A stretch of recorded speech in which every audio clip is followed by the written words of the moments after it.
Assalamualaikum anak ibu, gimana kabarnya hari ini? Semoga kita selalu diberi kesehatan dan selalu diberi perlindungan oleh Allah Subhanahu wa Ta'ala.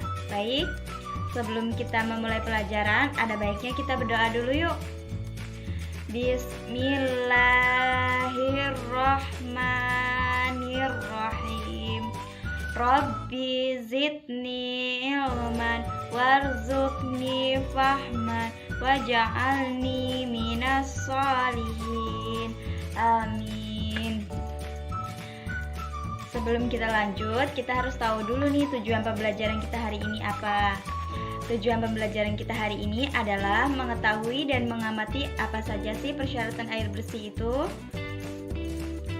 Baik anak ibu, judul materi kita pada hari ini adalah air untuk kebutuhan sehari-hari. Subtema 3 tentang usaha pelestarian lingkungan. Judul bukunya adalah buku Lingkungan Sahabat Kita. Tema 8, buku tematik kurikulum 2013. Buku ini merupakan buku SD atau MI kelas 5. Kita lanjut ke materi ya. Ada yang masih ingat gak nih apa tadi judulnya? Judulnya adalah air untuk kebutuhan sehari-hari. Air dapat digunakan untuk kebanyakan industri dan keperluan rumah tangga. Di sini ada yang tahu nggak apa saja contoh air untuk keperluan rumah tangga?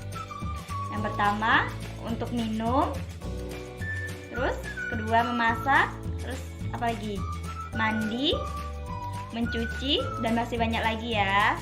Tentunya air yang dipakai adalah air yang layak pakai dan air yang bersih.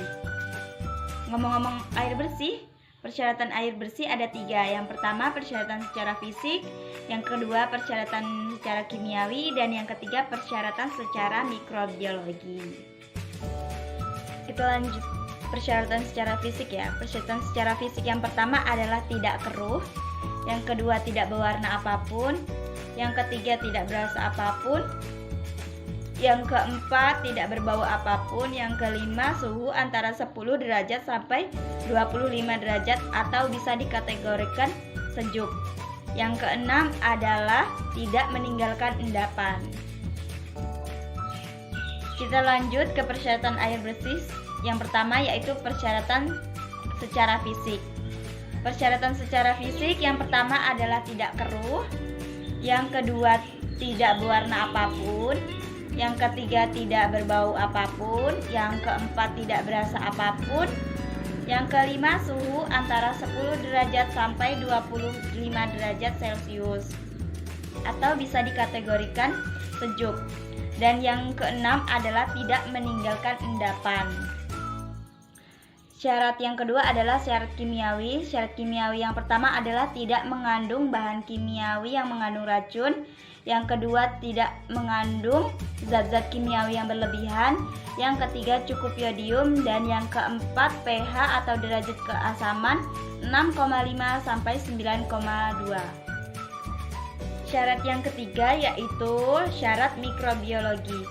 Syarat mikrobiologi adalah tidak mengandung kuman-kuman penyakit seperti disentri, tifus, dan kolera. Baik anak-anak, kita lanjut ke praktek ya. Praktek persyaratan air bersih secara fisik. Alat dan bahan yang perlu disiapkan adalah 2 gelas air. 1 gelas yang pertama berisi air minum yang sering saya minum. Gelas yang kedua berisi air sungai di depan rumah saya, dan tidak lupa untuk mengaduknya nanti. Bisa juga dengan sendok ya. Persyaratan secara fisik yang pertama adalah tidak keruh. Caranya adalah membandingkan yang gelas pertama dengan gelas kedua. Gelas pertama terlihat lebih jernih dan gelas kedua agak keruh. Bisa dibandingkan ya. Gelas pertama lebih bening daripada gelas kedua. Baik, yang kedua adalah tidak berwarna apapun. Di sini kita bisa lihat dia tidak memiliki warna apapun, hampir sama seperti gelas warnanya, bening ya. Dan yang kedua adalah warnanya agak kekuningan. atau bahasa saya adalah butek. Bisa dilihat ya. Persyaratan secara fisik yang ketiga yaitu tidak berbau apapun.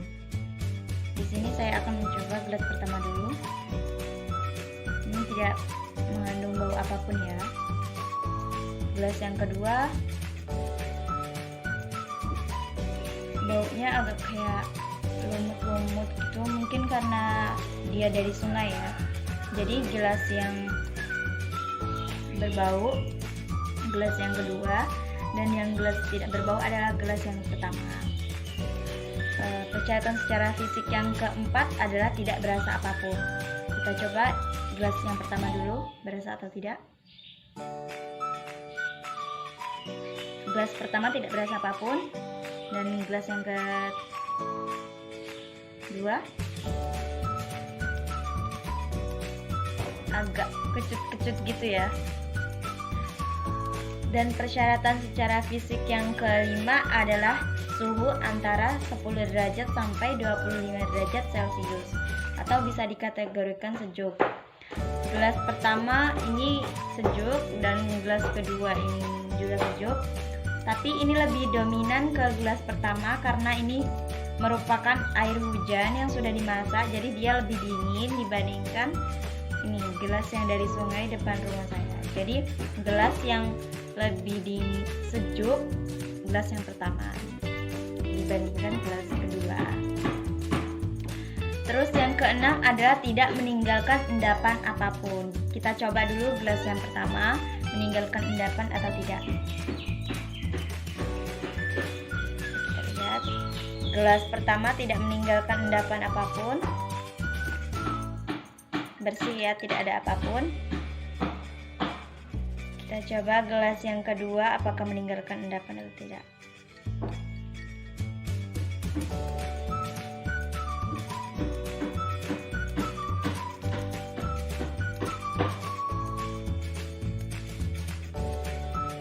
Bisa dilihat gelas kedua meninggalkan endapan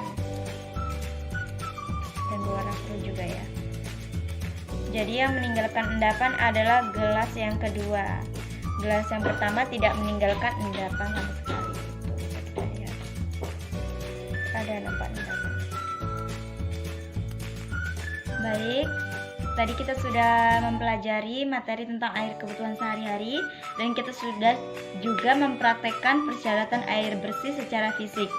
Jadi kesimpulan pembelajaran hari ini adalah persyaratan air bersih ada 3. Yang pertama persyaratan secara fisik yang sudah tadi kita sampaikan. Yang kedua persyaratan secara kimiawi. Dan yang ketiga persyaratan secara mikrobiologi. Ibu ada tugas untuk kalian dikerjakan di rumah.